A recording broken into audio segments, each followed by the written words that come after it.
Hai, apa kabar seluruh jemaat HKI se-Indonesia, baik yang ada di Jawa, di Sumatera, di Kalimantan, dan di Bali. Perkenalkan, saya Insinyur Dedi Halim Manalu MM. Ini pertama kali kita bertemu di podcast Jubileum HKI. Saat ini kami berada di Gereja Cawang Celitan, HKI Resort Jakarta 2. Hari ini kita kedatangan dua tamu istimewa. Yang pertama, Pendeta Firman Sibarani. Beliau adalah pucuk pimpinan Eporus Huria Kristen Indonesia. Dan yang kedua, Inang Sintua Dr. Yuni Artamanalu SHMH. Beliau adalah Ibu Ketua Umum Panitia Jubileum HKI 100 tahun. Apa kabar Amang Pendeta dan Inang Ketua Umum? Puji Tuhan baik. Amang Eporus sehat? Puji Tuhan, sehat Amang. Oke, Amang. Saya mau bertanya nih Amang sebagai pucuk pimpinan. Bagaimana kira-kira sejarah perkembangan gereja HKI? Terima kasih atas pertanyaannya. Huria Kristen Indonesia berdiri tanggal 1 Mei 1927. Latar belakangnya untuk menjadi pelaku firman Tuhan, melaksanakannya dalam hidupnya sendiri dan turut memberitakan firman Tuhan. Awalnya bernama Huria Kristen Batak, disingkat HCB, tetapi diperluas menjadi HKI pada tahun 1946 di Sinode di Patane, Porsea. Perluasan ini adalah pertama dalam rangka perluasan kerajaan Allah, dan yang kedua menyambut kemerdekaan Republik Indonesia 1945.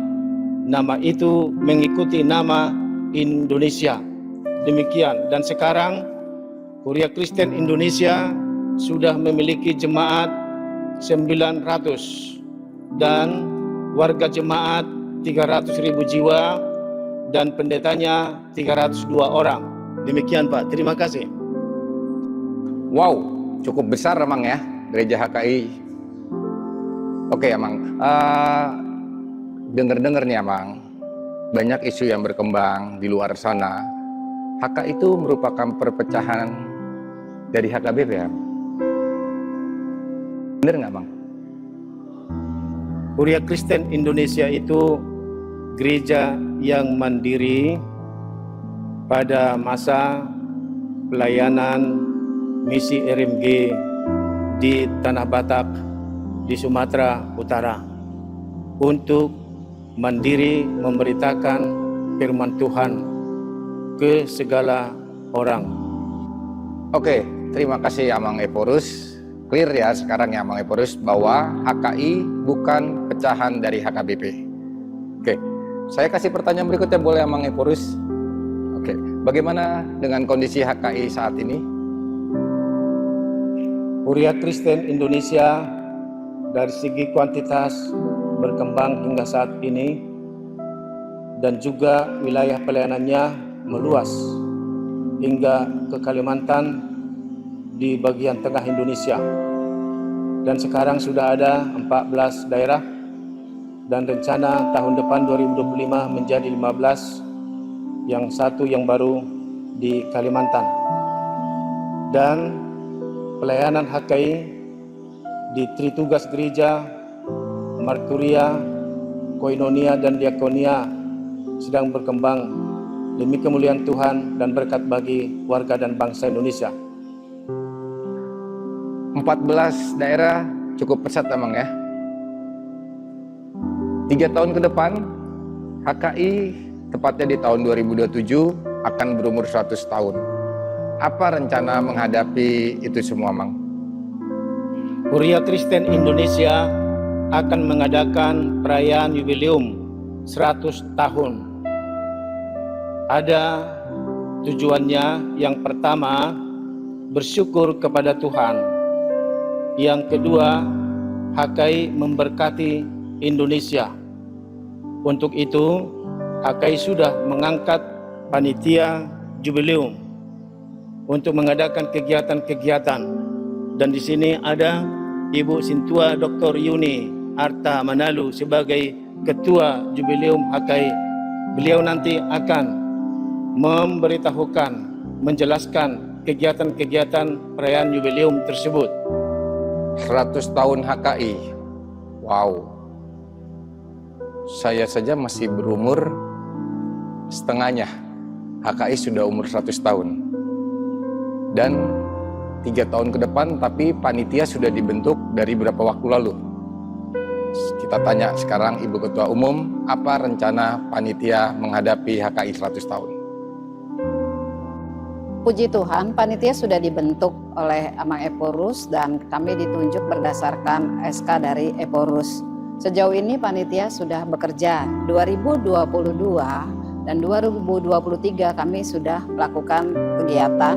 Yang pertama adalah lomba logo 100 tahun HKI, dan itu sudah ditentukan pemenangnya dan mendapatkan hadiah. Setelah itu kami juga mengadakan kegiatan dengan Irjen Pertanian. Kami datang ke Karo, kemudian dari Irjen dipersembahkan banyak itu bibit-bibit tanaman dan juga pupuk. Saat itu kami menyerahkan dan didampingi oleh Sekjen HKI. Itu untuk kegiatan panitia. Dan kemudian untuk sampai 2027 kami punya kegiatan cukup banyak. 2024 ini salah satunya adalah fokus kami itu lebih banyak ke penggalangan dana, dan akhirnya nantinya kita juga bisa melanjutkan kegiatan berikutnya. Oke, terima kasih Ibu Ketua Umum. Pertanyaan berikutnya, apa harapan panitia terkait dengan acara Jubileum 100 tahun HKI ini? Kira-kira ada acara besar apa sih yang bisa kita lihat dan jemaat lihat nantinya? Kegiatan besar yang akan dilakukan adalah prajubilium. Prajubilium itu dilakukan nanti pada tahun 2025 dan di Jakarta. 2027 puncaknya Jubileum HKI 100 tahun akan diadakan di Medan. Harapannya sesuai dengan tema dari Jubileum 100 tahun adalah bahwa HKI memberkati Indonesia. Yang sudah kami lakukan itu cukup ya, beberapa kegiatan memberkati Indonesia adalah seperti penanaman pohon di Tanah Karo, dan kemudian pada saat itu Irjen Pertanian juga hadir menyumbangkan sekian banyak pohon dan pupuk. Dan tahun 2024 ini kami rencana panitia adalah melakukan donor darah bagi seluruh rakyat Indonesia dari HKI. Jadi sesuai dengan tema 100 tahun HKI, tema jubileum itu bahwa HKI memberkati Indonesia. Kami panitia sangat berharap seluruh warga Indonesia, warga HKI Indonesia turut serta memberkati, dan kita akan menjadi terang bagi Indonesia. Terima kasih. Terima kasih Amang Pucuk Pimpinan HKI Eporus Firman Sibarani dan Inang Ketua Umum Dr. Yuni Manalu. Satu kata, dua kata, silakan untuk sebagai closing statement Amang Eporus dan Inang Ketua Umum. Demi untuk kemuliaan Tuhan dan berkat bagi bangsa Indonesia, marilah seluruh pelayan dan warga HKI mendoakan dan membantu panitia mensukseskan segala kegiatan Jubileum 100 tahun HKI. Terima kasih kepada panitia Inang Ketua Umum. Kerjakanlah dengan sesungguh-sungguhnya dan sebaik-baiknya. Tuhan memberkati panitia. Kami meminta agar seluruh warga HKI sehati, sefikir, sevisi untuk mendukung Jubileum 100 tahun HKI. Kita bersama-sama mendukung untuk kemuliaan Tuhan. Terima kasih. Demikian podcast kami hari ini. Kiranya podcast hari ini bisa berguna untuk seluruh jemaat warga HKI yang ada di Indonesia terkait dengan informasi persiapan panitia menghadapi Jubileum 100 tahun HKI. Selanjutnya kita akan dengarkan vokal grup dari Saroha Voice. Sampai jumpa, salam HKI. HKI. Yeay. Ojo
tutu